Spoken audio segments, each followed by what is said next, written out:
Si despedir a un ser querido es doloroso, pues aún más en estos momentos con las prohibiciones, con las cohibiciones y con lo que todo estamos viviendo, pues yo pienso que quedan esos sinsabores de no hacer esas despedidas como todos quisiéramos, compartiendo con los allegados, compartiendo con las familias, sino que ya toca despedirlos a larga distancia.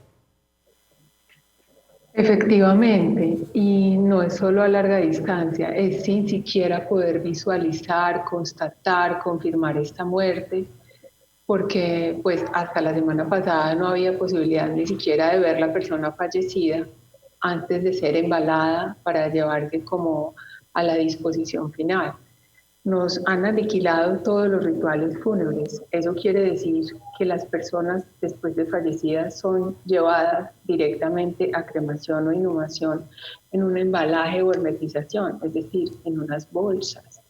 Entonces esto se convierte en una imagen violenta, difícil, que se queda dando vueltas en la cabeza, que nos hace sentir culpables, que nos hace sentir frustrados, que nos hace sentir en falta.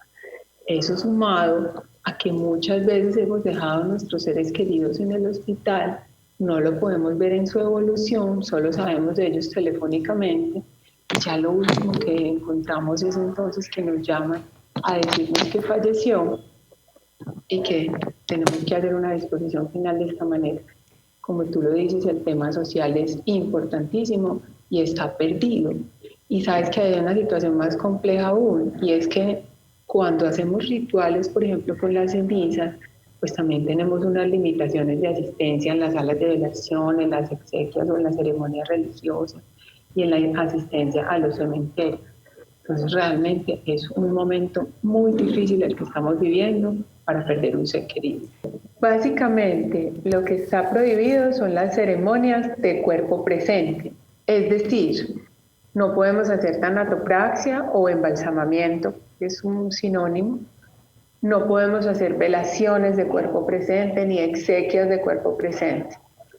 Pero cuando las familias deciden hacer una cremación, todos estos rituales, tanto la velación como las exequias, como la inhumación ya de las cenizas, sí se pueden realizar. Entonces, básicamente lo que se pierden son los rituales de cuerpo presente. Ya si una familia decide hacer una inhumación, pues ahí sí no queda más que hacer rituales sin la presencia, digamos, de lo físico que nos queda, que son o el cuerpo o las cenizas. Básicamente, lo primero que tú haces es que pues, la institución de salud te anuncia el fallecimiento. Me voy a poner del lado, digamos, de la familia de los fallecidos. Entonces, te anuncian el fallecimiento y lo siguiente que haces es que tú te comunicas con la funeraria en la que tienes o una afiliación o la que decides que va a prestar tu servicio funerario. De la funeraria te desplazas normalmente hacia la institución y tienes la posibilidad o de visualizar antes de que hagan la hermetización o de que ya llegas y todos los documentos están en la sala de transición o sala de paz o lo que llamábamos antiguamente morgue en los hospitales y allá te entregarán entonces, le entregarán el fallecido a la, no, discúlpame, porque estos fallecidos no pasan por la sala de transición. Entonces tú llegas al hospital y si ya está embalado el cuerpo, que es lo que hace el protocolo, entonces lo que te entregan es el certificado de defunción, llamas a la funeraria y la funeraria lo que hace es que te pregunta si vas a hacer una inhumación o una cremación, pues entre otros datos que te solicita. Pero digamos que lo más importante es eso. Cuando uno decide entonces que va a hacer una cremación, el personal de la funeraria te solicita una cosa que se llama permiso de cremación. Ese documento, la funeraria lo retira y lo lleva con el certificado de función y una fotocopia de la cédula, tanto del que da el permiso como del fallecido, a la institución en la inspección. Hay 3 instituciones que nos pueden dar lo que se llama la licencia de cremación o de inhumación, que son las inspecciones, las alcaldías o las secretarías de salud. Vamos y tramitamos con el inspector que nos dice, sí señor, esta persona puede ser cremada o inhumada. Con ese permiso, entonces ya la funeraria hace todo el protocolo de bioseguridad, de vestimenta, organiza el vehículo, llega al hospital, recoge el fallecido y lo lleva directamente al lugar de cremación o de inhumación. Eso, digamos, es lo que pasa. Entonces, como familia, ya lo que haces es, te dan la noticia, tienes que comunicarte, empezar con las cosas logísticas, firmas el permiso de cremación o de inhumación, esperas a que lleguen por tu ser querido y algunas funerarias pueden permitir el traslado como en cortejo fúnebre detrás del coche fúnebre que lleva el fallecido hacia el lugar de inhumación o cremación hasta la puerta. Desde el punto de vista psicológico, ¿qué puede representar esto para una familia? Porque es que no los estamos despidiendo como nosotros quisiéramos. Con los familiares, con los amigos, haciendo ese llanto, ese duelo. ¿Qué puede traer para una persona, para una familia, este tipo de consecuencias? Déjame, Alex, te digo primero que todo una cosa que te va a llamar la atención, y es que en la única parte del mundo donde hace una cremación directa y la gente hace solo rituales con las cenizas es en Medellín, Colombia.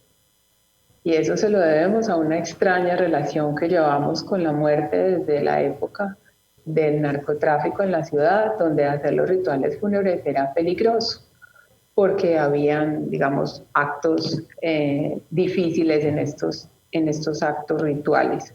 Entonces, esa es una herencia cultural que podríamos entrar a evaluar desde la antropología y desde la historia, y verás que no tiene, pues, digamos, como un fundamento desde lo psíquico ni desde lo histórico, pues, digamos, en bienestar, sino que fue más bien un tema adaptativo.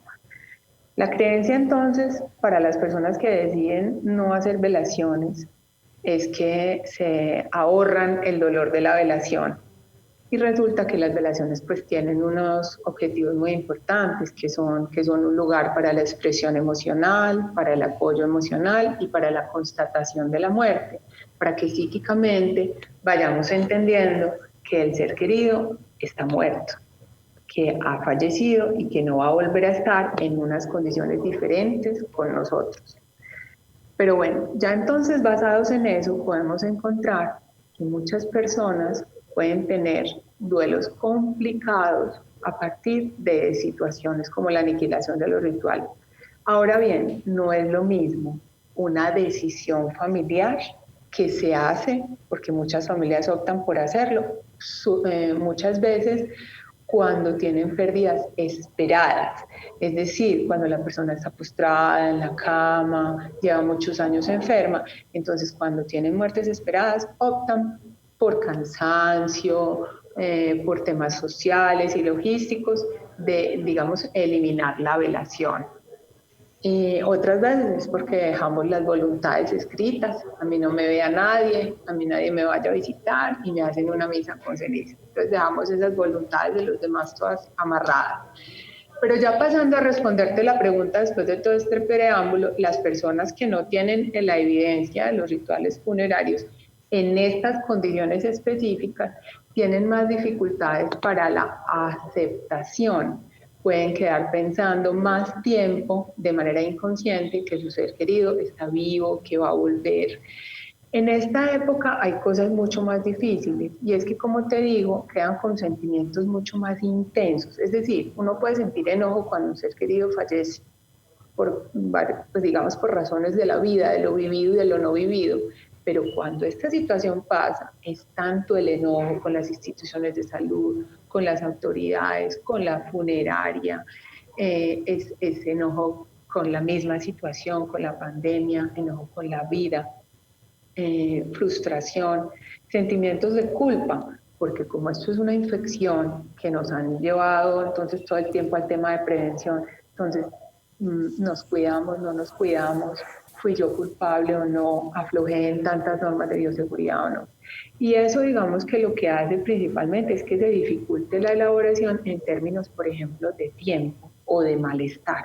Personas que no logran volver a adaptarse a la vida, que tienen bajo desempeño en el caso de los adolescentes o niños escolar o laboral en los adultos, incluso problemas de relacionamiento, problemas de pareja, y ya podemos pasar a los duelos patológicos o los duelos complicados con patologías que son el desarrollo de trastornos de tipo mental, como la depresión, los trastornos de ansiedad, el alcoholismo, el consumo de sustancias psicoactivas o la drogadicción, y podemos incluso observar suicidios en personas que tienen duelos complicados.